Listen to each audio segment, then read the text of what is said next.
네, 17번째 챕터의 강의를 시작하겠습니다. 자, 제목이 포인터의 포인터입니다.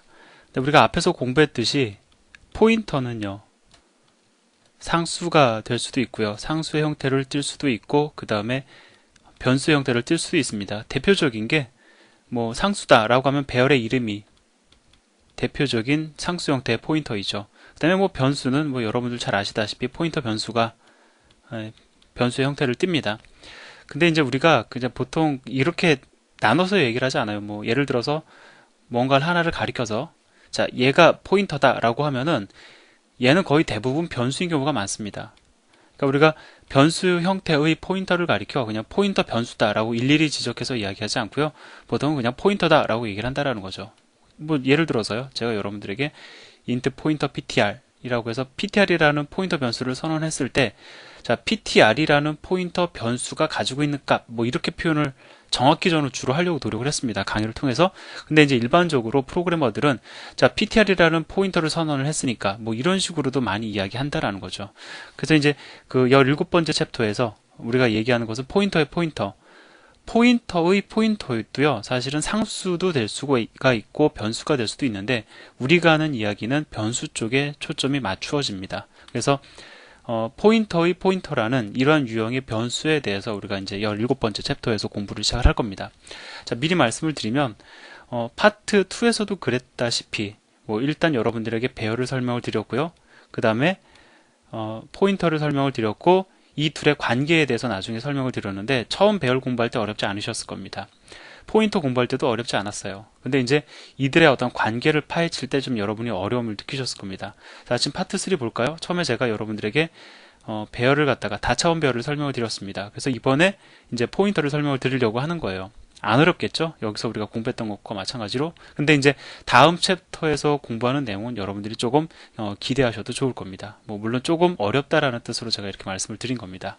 자, 그러면 첫 번째 시간으로 포인터의 포인터에 대한 이해에 대해서 좀 말씀을 드리려고 하는데요. 엄밀히 따지면 제가 아주 간단한 거 하나만 여기서 한 문장 하나를 통해 가지고 그러니까 문장 하나를 통해서 17-1에서 여러분들에게 말씀드리고자 하는 거 다 말씀드릴 수 있어요.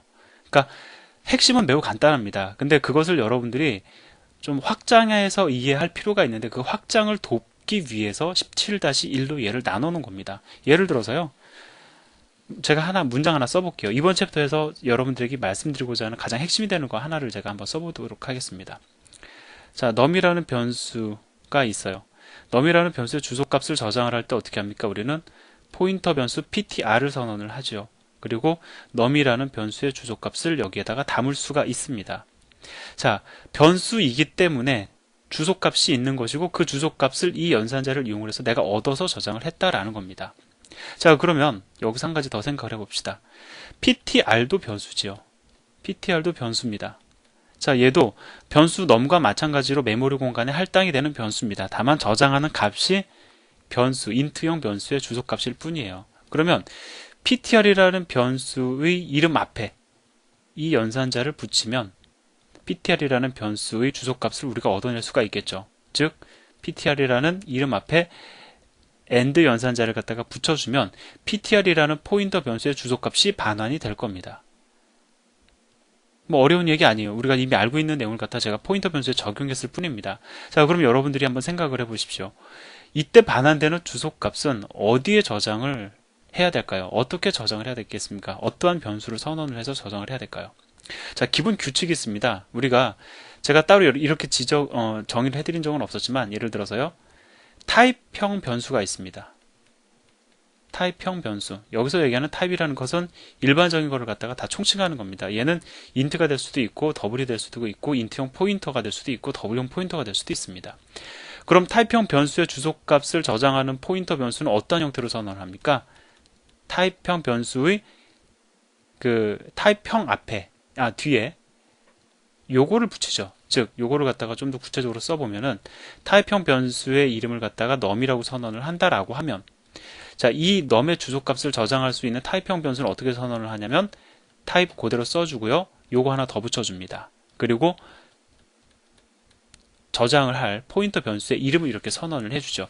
즉 관계가 어떻게 되냐면 요거 하나가 더 붙는다라는 거예요. 이거 제가 따로 정리해드리진 않았지만 여러분이 이 규칙을 이미 아셨기 때문에 제가 인트형, 뭐 플로트형, 캐릭터형 포인터 변수 선언하는 법을 말씀을 그 정도만 드렸어도 여러분들이 쇼트형 포인터 변수를 갖다가 선언할 수 있는 것이고, 그 다음에 롱, 더블형, 뭐 포인터 변수를 선언할 수 있는 겁니다. 제가 예제를 통해서 여러분들에게 예제를 통해서 보여드렸는지 모르지만 제가 직접적으로 쇼트형 포인터 변수나 롱, 더블형 포인터 변수를 선언하는 방법은 말씀 안 드렸지만 여러분들은 충분히 가능합니다. 그것은 왜냐면 요거 하나 붙여주면 해당 타입의 주소값을 저장할 수 있는 포인터 변수가 선언된다는 것을 이미 우리가 알고 있기 때문에 그런 거죠. 자, 그러면 여기서 지금 우리가 그 한 얘기, 여기서 지금 그 타입형이 뭐냐면은 지금 뭐냐면 ptr이라는 변수의 주소값을 저장하겠다는 겁니다. 그럼 ptr이라는 변수의 타입은 뭡니까? 이거예요. 이겁니다. 그러면 이러한 형태의 이러한 타입의 변수의 주소값을 저장하기 위해서는 뭘 더 붙여주면 됩니까? 요거 하나 더 붙여주면 되겠죠. 따라서 자, 이렇게 쓸 수가 있는 겁니다. int 자, ptr이 이거죠. 여기에다가 뭘 하나 더 추가해 주는 거냐면 요걸 하나 더 추가해 주는 거예요. 그리고서는 제가 이거를 갖다가 dptr이라고 쓰겠습니다. dptr. 자, 그러면 어떻게 되는 거냐? 이렇게 해석을 하시면 돼요. 요거를 갖다 해석할 때에는 뭐 당분간은, 나중에는 익숙해지면 이렇게 별도로 해석 안 하셔도 되지만 뭐 당분간은 이렇게 해석을 하십시오. 일단 포인터 하나를 갖다가 딱 떼놓으세요. 그리고 이 왼쪽에 int 포인터가 있다고 가정을 하시고 오른쪽에 dptr이라는 포인터 변수 이름이 있다고 생각을 하십시오. 그러면 얘가 의미하는 게 뭡니까? dptr이라는 것이 포인터 변수의 이름인데 여기에 저장되는 것은 int형 포인터 변수의 주소값이다 라고 이해할 수가 있겠죠. 이거 생소하다 생각하시면 안 됩니다. 여기서 우리가 그대로 적용했던 거 그대로 적용하는 거예요. 지금 여기서 우리가 이거 어떻게 해석을 합니까? 이걸 중심으로 해가지고 오른쪽에 있는 ptr이 포인터 변수의 이름이죠. 여기에 뭐가 저장이 됩니까? int형 변수의 주소값이 저장이 되잖아요. 그거 그대로 적용한 겁니다. 자, 얘는 포인터 변수입니다. 이름은 dptr이고 여기에 저장될 수 있는 변수의 타입은 int형 포인터 변수다라는 겁니다. 뭐 결론은 뭐예요? 요거 하나 더 붙여주면은 우리가 해당 변수의 주소값을 저장할 수 있는 포인터 변수 선언이 가능하다라는 거죠. 따라서 ptr의 주소값을 갖다가 반환을 해서 우리가 이러한 형태로 포인터 변수를 선언해서 저장할 수 있다는 겁니다. 어려운 내용 아니죠? 결론은 뭡니까? 요거 하나 더 붙여주면 된다라는 겁니다. 즉 우리가 내렸던 좀 전에 내렸던 요 기준에 부합하는 내용이에요. 그것을 갖다가 int형 포인터 변수를 대상으로 한 단계 더 확장해 본 겁니다. 자, 그래서 사실 이게 17-1의 전부거든요. 근데 이게 다 답니다라고 제가 말씀을 드리고 끝내버리면 우리가 이제 활용이 안 되기 때문에 이걸 가지고 이제 다양한 활용을 하고 그다음에 여러분들이 이걸 정말로 정확히 이해했는지 확인하기 위해서 포인터 변수 간 수합이라는 어떤 주제를 가지고 이제 이야기가 또 전개가 됩니다. 자, 그래서 그거에 대한 내용을 갖다가 이제 다음 시간에 제가 다시 설명을 드릴 텐데 한 가지만 더 말씀을 드리고 끝내도록 하겠습니다. 자, 우리가 그냥 얘도 포인터고요. 포인터 변수고요.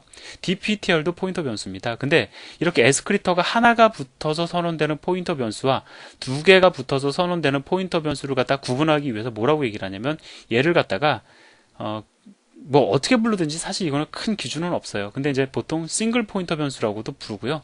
그 다음에 얘가 싱글이니까 얘는 뭘까요? 더블 포인터 변수가 되겠죠. 근데 이제 책에서는 더블 포인터 변수라는 표현을 안 쓰고 이중 포인터 변수, 뭐 이중이 더블이니까 라고 이제 설명하고 있습니다. 근데 저는 좀 더 구분하기 쉽도록 싱글과 더블이라는 표현을 써가지고 제가 여러분들에게 말씀을 드릴 텐데 제가 싱글이다 더블이다라는 표현 항상 붙이지 않을 겁니다. 그냥 이렇게 얘기해도 다 맞는 얘기죠. dptr이라는 포인터 변수가 있습니다. 이 dptr이라는 포인터 변수는 ptr이라는 포인터 변수 주소값을 저장하고 있습니다. 라고 그냥 얘기해도 전혀 틀리지 않는다라는 겁니다. 근데 가끔은 혹 혼란스러울 수 있는 부분에서 제가 싱글 포인터 변수다, 더블 포인터 변수다 라는 것을 여러분들에게 일일이 다 말씀을 드리도록 하겠습니다. 자, 이렇게 해서 일단 17-2의 스타트는 끊었어요. 근데 그 스타트가 사실은 벌써 다 스타트를 통해서 여러분들에게 모든 거를 다 사실은 설명을 드린 겁니다.